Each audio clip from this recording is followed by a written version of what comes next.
The small trunk from the New York State Museum was made in 1828 by Chester Ellsworth, a saddle, harness, and trunk maker who worked out of a shop on River Street in Troy, New York. The trunk is made of wood, metal, leather, and horsehide, and it is about 18 inches long, 9 inches wide, and 10 inches in height.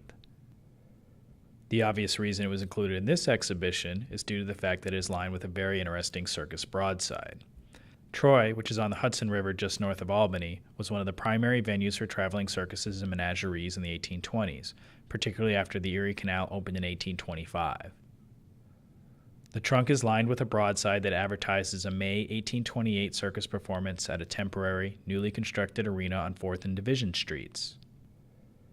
The Circus, which was owned by a man named Samuel Parsons, opened in Troy on April 18, 1828, with the Strong Company. Top billing was reserved for Benjamin Stickney, a talented rider and wire walker who, in combination with his brothers and their descendants, made the Stickney name one of the most famous in the annals of the American circus. In mid-May, the circus was supplemented by Columbus, a male Indian elephant that arrived in the United States in 1817. The broadside depicts Columbus tossing his trainer into the air with his trunk, as a clown does a handstand between his legs, and promises other quote-unquote astonishing performances.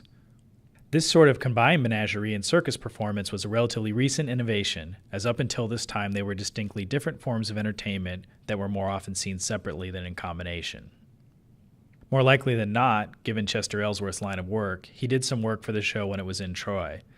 The trunk may even have belonged to a member of the Circus Company, which traveled down the Hudson to perform in Poughkeepsie, Brooklyn, and eventually at the Broadway Circus in New York City later that summer.